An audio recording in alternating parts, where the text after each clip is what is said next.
Praise lord. ప్రభువైన యేసుక్రీస్తు వారి నామములో మీ అందరికీ కూడా శుభములు తెలియజేస్తుంటున్నాను. సమయంలో జయోన్ మినిస్ట్రీస్ ద్వారా ఆత్మీయమైన పరిచర్య కొరకై చేరవచ్చిన మీ అందరికీ కూడా వందనములు తెలియజేస్తుంటున్నాను. మరొకసారి ఈ పరిచర్య కొరకు కూడా మీరు ప్రార్థన చేయవలసిందిగా మనం చేస్తుంటున్నాం. సమయంలో మనము పశ్చాత్తాపము అన్న మాటను గురించి ధ్యానం చేసుకుందాం. నిజముగా పశ్చాత్తాపము అనేది ఎంతో దైవికమైనది. ఈ లోకంలో పశ్చాత్తాపమును చాలా తేలికగా తీసుకునే పరిస్థితుల్లో కూడా మరి దేవుని నమ్మిన విశ్వాసుల్లో కూడా మనం చూస్తూ ఉంటున్నాం.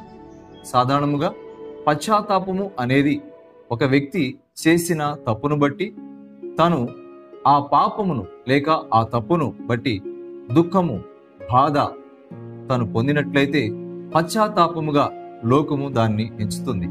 వాస్తవముగా బైబిల్లో దేవుని యొక్క సన్నిధిలో పశ్చాత్తాపము అనే దానికి చాలా చక్కటి అర్థం ఉన్నది.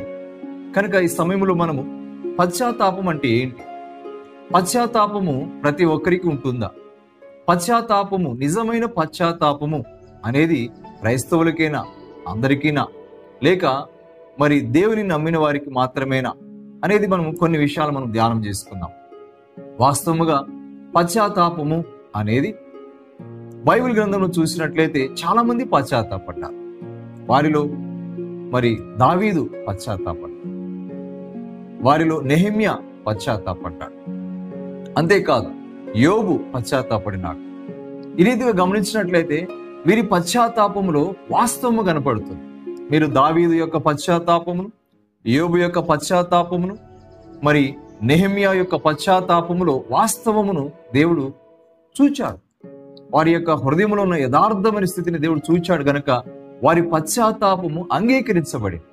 కానీ దేవుని గ్రంథంలోనే కొంతమంది పశ్చాత్తాపడ్డారు. వారు చెప్పారు, నేను పాపము చేసి తిని అని.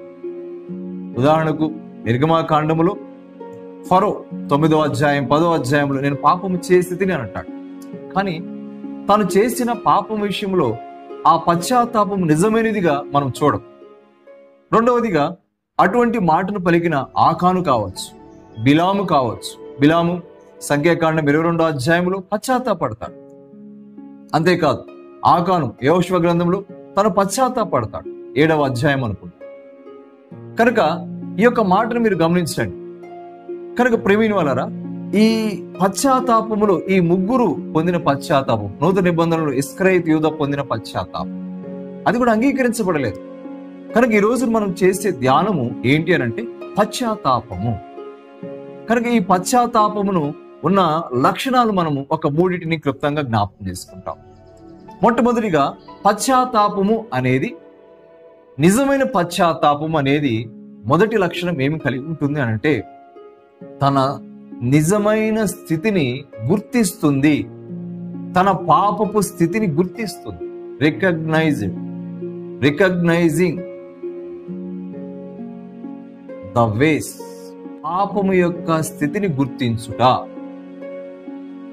తన యొక్క అలవాట్లను గుర్తించుట, తన పాపమును గుర్తించుట, తాను తొలగిపోయిన స్థితిని గుర్తించుట. కనుక మీరు లూకాసు వార్త 15వ అధ్యాయంలో మనము తప్పిపోయిన కుమారుని యొక్క ఉదంతాన్ని కనుక చూచినట్లయితే తన జీవితంలో నిజమైన పశ్చాత్తాపమునకు మొన్న 3 లక్షణాలను స్పష్టంగా చూడవచ్చు. మొట్టమొదటి లక్షణం నేను చెప్తూ వచ్చాను. ఏంటి అంటే అది తన స్థితిని తాను గుర్తెరుగుట. ఆ లూకాసు వార్త 15వ అధ్యాయంలో 17వ వచనములో, అయితే బుద్ధి వచ్చినప్పుడు వాడు, నా తండ్రి యొద్ద ఎంతో మంది కూలివాండ్రుకు అన్నము సమృద్ధిగా ఉన్నది, నేనైతే ఇక్కడ ఆకలికి చచ్చిపోవచ్చున్నాను. ఆ మాటను గమనించండి. 15వ అధ్యాయం లూకాసు వార్త 17వ వచనములో బుద్ధి వచ్చినప్పుడు అన్న మాట. కనుక బుద్ధి వచ్చినప్పుడు అంటే తన గురించి మనం ఆ మాటను చాలా మీరు అండర్లైన్ చేసుకోరండి. చాలా మూల మాట, అది చాలా ప్రాముఖ్యమైన మాట. NASB వెర్షన్లో ఆ మాట గురించి ఒక ఇంగ్లీష్లో ఏమని రాయబడిందంటే, he came to his senses. ఆయన తెలుగు భాషలో ఉన్నది ఉన్నట్లుగా దాన్ని మారిస్తే ఆయన తన స్థితికి తన దగ్గరకు మరలా వచ్చాడు అని అర్థం. అంటే అంతకుముందు లేడా అంటే లేడు. తను తన తండ్రి దగ్గర నుంచి ఆస్తిని తీసుకున్న సమయం నుంచి, అడిగిన సమయాన్ని నుంచి, తీసుకున్న సమయం నుంచి, దూరదేశమునకు పోయిన సమయం నుంచి, అక్కడ మరి వేశ్యలతో కావచ్చు, త్రాగుబోతులతో విందులు కావచ్చు, మరి అనేక రకాలైన పాపములు కావచ్చు, వీటన్నిటిలో తన జీవితాన్ని ఖర్చు పెట్టుకుంటున్నప్పుడు మనం అర్థం చేసుకోవాల్సిన విషయం ఏంటంటే అంతకుముందు అతనికి బుద్ధి అనేది లేదు. కనుక ఈ యొక్క భాషలో బుద్ధి అన్న మాటను విజ్డమ్ అని, జ్ఞానము అని, తెలివి అని, వివేచన అని అనేక రకాలైన మాటలు మనం చూస్తున్నాం. వాస్తవముగా బుద్ధి లేనివాడు తాను ఎక్కడికి వెళుతున్నాడో తెలియదంట. యోహాను సువార్త 12వ అధ్యాయంలో 35వ వచనం చివరి మాట, చీకటిలో నడుచువాడు తను ఎక్కడికి పోచున్నాడో ఎరుగడు. కనుక బుద్ధి లేనివాడు తను ఎక్కడికి పోతాడో తెలియదు, తను ఏం చేస్తాడో తెలియదు. వాస్తవముగా ఈ కుమారుడు, రెండవ కుమారుడు, తప్పిపోయిన కుమారుడు తండ్రి దగ్గర నుంచి పారిపోతున్నప్పుడు తను ఎక్కడికి వెళ్తున్నాడో అర్థం కాలేదు, తాను ఏం చేస్తున్నాడో తెలియటం లేదు, తన జీవితానికి లాభం చేసుకుంటున్నాడా నష్టం చేసుకుంటున్నాడా తెలియటం లేదు.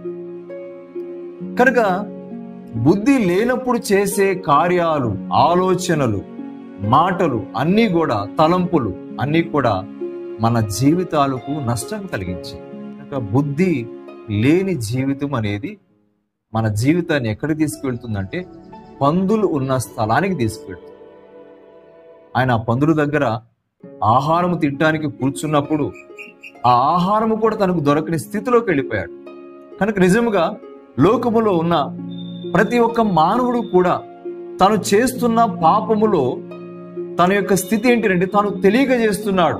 చాలా మంది స్పృహ ఉంది, చేస్తున్నామని అనుకుంటున్నారు, కానీ తన యొక్క మార్గం ఏంటో, తన యొక్క స్థితి ఏంటో గ్రహించని బుద్ధి లేని స్థితి. కనుక ప్రియమైన వాళ్ళారా, మొట్టమొదటిగా నిజమైన పశ్చాత్తాపానికి కావాల్సిన స్థితి లక్షణం ఏంటి అని అంటే తను ఏ పాపములో పడి ఉన్నాడో, తను ఏ పాపపు అలవాట్లలో ఉన్నాడో, ఎటువంటి చెడు తలంపులలో ఉన్నాడో, ఎటువంటి చెడు మార్గములో ఉన్నాడో ఆయన రికగ్నైజ్ చేస్తాడు. అయ్యో, నేను ఇటువంటి భయంకరమైన స్థితిలో పడ్డానే. కనుక అక్కడ కూర్చొని వానికి బుద్ధి వచ్చింది, ఆహారం దొరకలేదు, ఒక్కసారిగా తన తండ్రి ఇంటిని జ్ఞాపకం చేసుకున్నాడు. అక్కడ ఆయన అనుకుంటున్నాడు, నేను ఇక్కడైతే ఆకలికి చచ్చిపోవచ్చున్నాను, నా యొక్క తండ్రి యొద్ద ఎంతో మంది కూలివాండ్రుకు అన్నము సమృద్ధిగా దొరుకుతున్నది. కనుక బుద్ధి వచ్చినప్పుడు అన్న మాటలో దేవుని యొక్క సమృద్ధి, దేవుని యొక్క మంచితనము, దేవుని యొక్క ప్రేమ, దేవుని యొక్క సహవాసము అన్నీ కూడా అర్థమవుతుంది. కనుక నిజమైన పశ్చాత్తాపము కలిగిన వ్యక్తి ఉండే మొదటి లక్షణం ఏంటి అని అంటే తండ్రి దగ్గరకు వెళ్తాడు, లేక తన పాపమును గుర్తిస్తాడు. రెండవది, తండ్రి దగ్గర ఎంత ఆశీర్వాదం ఉందో గుర్తిస్తాడు. ప్రియమైన వాళ్ళారా, ఈ సమయంలో నీ జీవితంలో ఎటువంటి పాపానికి నువ్వు దాసుడిగా మార్చబడ్డావు? ఎటువంటి పాపము యొక్క తలంపులతో వేధించబడుతుంటున్నావు? నీ జీవితంలో బుద్ధి కలిగి జీవించినప్పుడు నీ హృదయంలో ఉన్న సంతోషం, నీ హృదయంలో ఉన్న సమృద్ధి, నీ హృదయంలో ఉన్న సంతోషము ఈ రోజు ఉన్నదా? లేదు. కారణం బుద్ధి లేని స్థితే. కనుక నీవు తిరిగి ప్రభు దగ్గరికి వచ్చినట్లయితే, నీ పాపాన్ని కనుక నువ్వు గుర్తించినట్లయితే, నీవు నిజమైన పశ్చాత్తాపములో మొదటి మెట్టులో నువ్వు ఉన్నావు. కనుక నిజమైన పశ్చాత్తాపానికి రెండవ మెట్టు ఉన్నది. అదేంటి అని అంటే అక్కడే ఆ మాట ఉంది చూడండి, 19వ వచనము నేను చదువుతున్నాను. ఇక మీదట నీ కుమారుడిని అనిపించుకున్నట్టుకు యోగ్యుడును కాను, నన్ను నీ కూలివానిలో ఒకనిగా పెట్టుకొనమని అతనితో చెప్పుదుననుకుని లేచి తండ్రి యొద్దకు వచ్చాను.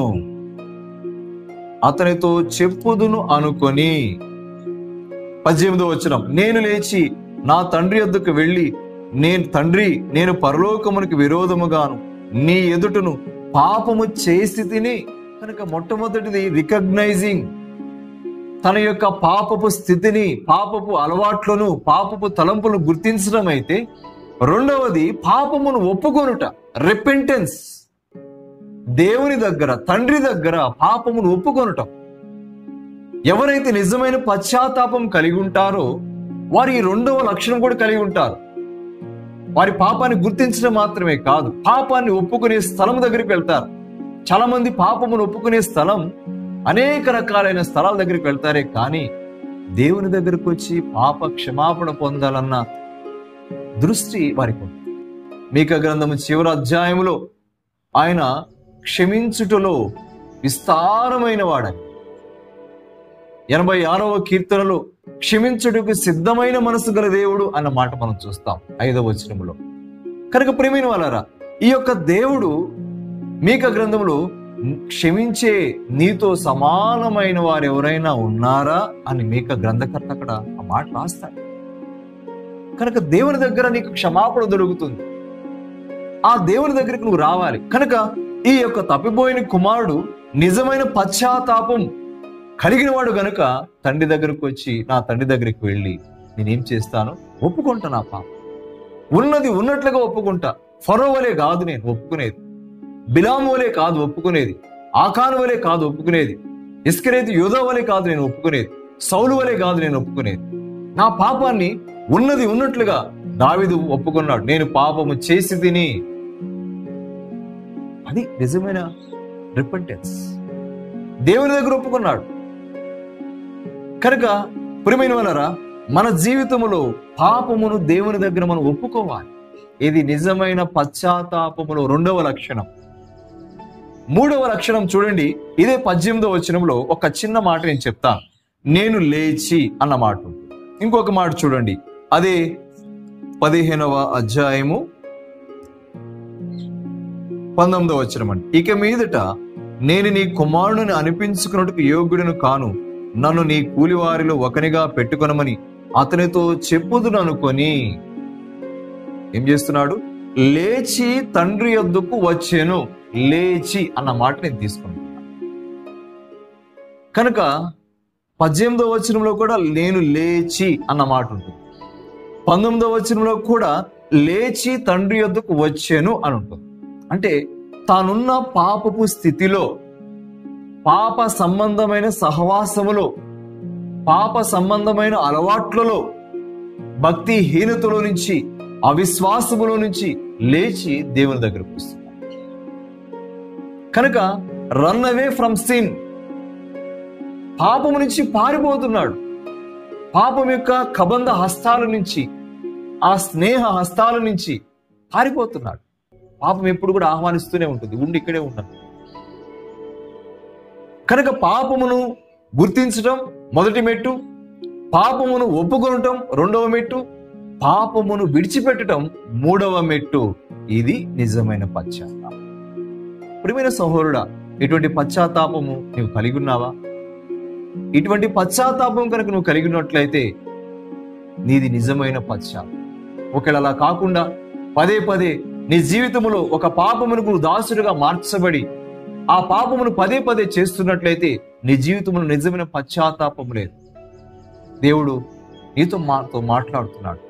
మన జీవితాల్లో ఉన్న ప్రతి పాపమును కూడా ఒప్పుకొని దేవుని ఎదుట సరి చేసుకొని ఆయనతో సమాధాన పడాలని దేవుడు ఆశిస్తున్నాడు.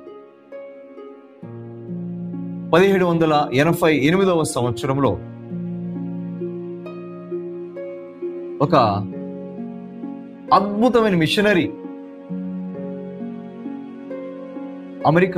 అమెరికా దేశంలో పుట్టాడు. ఆయన పేరు ఆదోనిరామ్ జడ్సన్. అద్భుతమైన మిషనరీ. ఆయన అతి చిన్న వయసులోనే చాలా చక్కటి జ్ఞానం కలిగిన వ్యక్తి. అంటే తను 3 సంవత్సరాలకే లేక 3 సంవత్సరాలకి చదవటం ప్రారంభించాడు. 10 సంవత్సరాలకి నావిగేషన్ అంటే నావికా దళము సంబంధించిన ఆ యొక్క చదువును తను చదివేశాడు. కానీ అంత తక్కువ స్థాయిలోనే చాలా చక్కటి ప్రజ్ఞ, తెలివితేటలు కలిగిన చురుకైన బాలుడు ఈ యొక్క ఆదోనిరామ్ జడ్సన్. తన జీవితం ఎంత అద్భుతమైనదేనంటే చాలా చిన్న వయసులోనే చక్కటి తెలివితేటలు కలిగి ఉన్నాడు. మంచి బాలుడిగా పేరు పొందాడు. అదే సమయంలో తన తండ్రి తనను థియోలాజికల్ అనగా మత సంబంధమైన విద్య, క్రైస్తవ విద్య నేర్పించడం కొరకు తను గ్రాడ్యుయేషన్ కొరకు జాయిన్ చేశాడు. కుటుంబం క్రైస్తవ కుటుంబం, చక్కగా చదువుకునేవాడు, చక్కగా మరి దేవుని యందు భయభక్తులు కలిగిన వ్యక్తి. ఆ కాలేజీలో తనకొక మరి చక్కటి స్నేహితుడు పరిచయం అయ్యాడు. ఎటువంటి స్నేహితుడు అనంటే, అతడు దేవుని నమ్మని వాడు, కానీ చాలా తెలివైన వాడు, చురుకైన వాడు, కానీ దేవుని నమ్మని వాడు. అటువంటి వ్యక్తితో ఈ యొక్క ఆదోనీరామ్ జడ్సన్ కు స్నేహం కుదిరింది. ఆ వ్యక్తితో స్నేహంతో తనలో ఉన్న క్రైస్తవ విశ్వాసము పోగొట్టుకున్నాడు, దేవుని విడిచిపెట్టేశాడు. కనుక ఆ స్నేహితుడి పేరు ఏంటంటే జాకబ్ ఎయిమ్స్ ఫెల్. ఈ జాకబ్ ఎయిమ్స్ అనే ఆస్తికుడైన ఈ యొక్క స్నేహితుడు ఆదోనీరామ్ జడ్సన్ యొక్క విశ్వాసాన్ని పూర్తిగా నాశనం చేశాడు. ఎంత నాశనం చేసినాడంటే, ఆదోనీరామ్ జడ్సన్ దేవుని విడిచిపెట్టినాడు, దేవుని మార్గం విడిచిపెట్టినాడు, క్రైస్తవ విలువలు విడిచిపెట్టినాడు, తిరిగి లోకమును కలిసిపోయాడు. ఎట్లా కలిసిపోయాడు తెలుసా అండి? అక్కడ గుర్రములు తీసుకొని లోకములో త్రాగుతూ తిరుగుతూ ఊరూరు సంచారం చేసే ఒక గుంపును కనుక్కున్నాడు ఈయన. ఆ గుంపులో చేరాడు. కనుక వీళ్ళ పని ఏంటి? తాగటము, తింటము, తిరగటం, లోకమునున్న ప్రతి పాపమును చేయటం. అటువంటి విచ్చలవిడి జీవితానికి ఈ ఆదోనీరామ్ జడ్సన్ బానిసగా మార్చబడి తన తల్లి కన్నీరు కారుస్తూ ప్రార్థిస్తూ ఉన్నది. ఈ వ్యక్తి ఆ విధంగా మరి ఒక దేశ దిమ్మరి వలె అన్ని ప్రాంతాలు తిరుగుతూ ఒక రాత్రి కాలములో తాను నిద్రించడానికి ఉన్న ఒక లాడ్జి లాంటి ఒక ప్రదేశానికి వెళ్ళి అక్కడ నాకు ఒక రూమ్ కావాలి అని అడిగినప్పుడు ఆ రూమ్ ఇచ్చే ఆ లాడ్జి ఓనర్, ఆ ప్రొప్రైటర్ ఏమని చెప్పాడంటే, లేక అక్కడ పనిచేస్తున్న ఉద్యోగి, ఇక్కడ మీకు ఎటువంటి రూమ్స్ లేవు కాబట్టి మీరు వెళ్ళవచ్చు అని చెప్పినప్పుడు, లేదు నేను చాలా అలసిపోయాను, నాకు ఒక రూమ్ కావాలి అని చెప్పినప్పుడు ఆయన అన్నాడు, ఒక రూమ్ ఉంది కానీ అది మీరు ఉండలేరు అంటే ఈయన అడిగాడు, ఎందుకు ఉండలేను నేను అని అడిగినప్పుడు ఆయన చెప్పాడు, మీరుంటున్న రూమ్ ప్రక్కనే ఒక వ్యక్తి చావు బ్రతుకులలో ఉన్నాడు, ఆ బాధను భరించలేక ఆయన కేకలు పెడుతున్నాడు అని అన్నప్పుడు ఈయన చెప్పిన సమాధానం ఏంటంటే, మరణం అంటే నాకు భయం లేదు, నేను మరణమును లేక దేవుడిని నమ్మని వాడిని. మరణం అంటే నాకు భయం లేదు, నేను ఒక ఎథిస్ట్ని. వాస్తవముగా ఆ జాకబ్ ఎయిమ్స్ ఫెల్ అన్న వ్యక్తి వారు ఎటువంటి విశ్వాసం కలిగిన వారంటే ఎథిస్ట్ అని కూడా కాదు, కానీ వారి యొక్క మతాన్ని DIEST అంటారు. అంటే దేవుడు ఈ సృష్టిని చేశాడు కానీ వదిలిపెట్టేశాడు. యేసుక్రీస్తు ప్రభు మనలాంటి వాడే కానీ ఆయన దేవుడు కాదు. నరకము లేదు కాబట్టి ఈ లోకమును మంచి చేస్తే మంచి, అంతే. రిజరెక్షన్ నమ్మరు కనుక దేవుడిని నమ్మినట్లుగా ఉంటారు కానీ దేవుడిని నమ్మరు. పరిశుద్ధమైన గ్రంథం ఉండదు వాళ్ళకి. కనుక ఇది ఎంతో మంది ప్రఖ్యాతిగాంచిన జ్ఞానులు ఈ యొక్క మతములో ఉన్నారు. ఇప్పుడు కూడా అది అమెరికా రాష్ట్రంలో పేరు మోసింది. కనుక విచ్చలబడి జీవితానికి అలవాటైన వాళ్ళు అటువంటి వాటిలో చేరుతుంటారు. సరే, మన యొక్క భాగములకు వచ్చినట్లయితే ఈ యొక్క ఆదోనీరామ్ జడ్సన్, నాకు మరణం అంటే భయం లేదు, నేను దేవుని నమ్మని వ్యక్తిని, ఐఎమ్ ఎథిస్ట్ అని చెప్పచ్చు. అయితే సరే మీరు వెళ్ళండి అని ఆ తాళం ఇచ్చాడు. ఆ యొక్క ఆదోనీరామ్ జడ్సన్ ఆ రూములోకి వెళ్ళి అక్కడ పండుకున్నప్పుడు, రాత్రి విశ్రాంతికి పడుకున్నప్పుడు అతి భయంకరమైన క్రూరమైన హృదయంలో నుంచి వణుకు పుట్టే కేకలు వినబడుతున్నాయి. కనుక తను ఆ శబ్దాలను వినలేకుండా కొరక ఎంతో ప్రయత్నం చేశాడు, కానీ ఆ శబ్దాలు ఇంకా ఇంకా పెరిగిపోతా ఉన్నాయి. ఆ సమయంలో ఆదోనీరామ్ జడ్సన్ జీవితంలో మరణ భయం ప్రవేశించింది. తన హృదయంలో ప్రవేశించిన ప్రశ్న ఏంటంటే, ఈ వ్యక్తి చనిపోయిన తర్వాత ఎక్కడికి వెళ్తాడు? ఈ వ్యక్తి చనిపోయిన తర్వాత తన నిత్యత్వం, ఎటర్నిటీ ఎక్కడ గడుపుతాడు? ఈ వ్యక్తి చనిపోయిన తర్వాత నరకంలోనికి వెళ్తాడా? ఈ వ్యక్తి పాపములు క్షమించబడ్డాయా? ఇటువంటి ప్రశ్నలు తన హృదయంలో నుంచి వచ్చాయి. కొద్దిసేపటికి ఆ శబ్దాలు మెల్లమెల్లగా తగ్గుతూ వచ్చాయి. అలసిపోయిన కారణం చేత ఉదయాన్నే నిద్రపోయాడు. లేచాడు. ఆ లాడ్జిలో నుంచి బయటికి వస్తున్నప్పుడు ఎంతో ఆతృతతో రాత్రి ఉన్న ఆ వ్యక్తి ఏమైనాడు అని అడిగినప్పుడు అతను చెప్పాడు, ఆ వ్యక్తి చనిపోయాడు, ఆ వ్యక్తి చనిపోయాడండి అని చెప్పగానే ఈయన ఆసక్తితో, నీకు ఆ వ్యక్తి పేరేంటో తెలుసా అని అడిగాడు. ఆ వ్యక్తి పేరేంటో తెలుసా అంటే తెలుసు. ఆ వ్యక్తి ఎవరో కాదు, జాకబ్ ఈమ్స్ ఫెల్. అతను ఒక చక్కటి మత సంబంధమైన విద్యలో గ్రాడ్యుయేషన్ సంపాదించిన వాడు, చాలా తెలివైన వాడు. తన యొక్క ప్రాణమును ఈ ఉదయకాలంలో చనిపోయాడు, వదిలిపెట్టాడు. తన ప్రాణమును వదిలిపెట్టినాడు. ఆ మాటతో ఈ యొక్క ఆదోనీరామ్ జడ్సన్ గుండె పగిలిపోయింది. కారణం, ఏ వ్యక్తి అయితే తన క్రైస్తవ విశ్వాసముల నుంచి పాడు చేసినాడో అదే వ్యక్తి ఆ రాత్రి కాలములో మరణ భయము చేత, మరణ యాతన చేత వేసిన కేకలు ఇంకా తన యొక్క హృదయంలో మారుమోగుతూ ఉన్నాయి. వెంటనే తన హృదయం తాకబడుతూ వచ్చింది. వెంటనే తిరిగి ఇంటికి వెళ్ళాడు. తన పాపములను దేవుని దగ్గర ఒప్పుకున్నాడు. తిరిగి దేవునిలో సమకూర్చబడ్డాడు.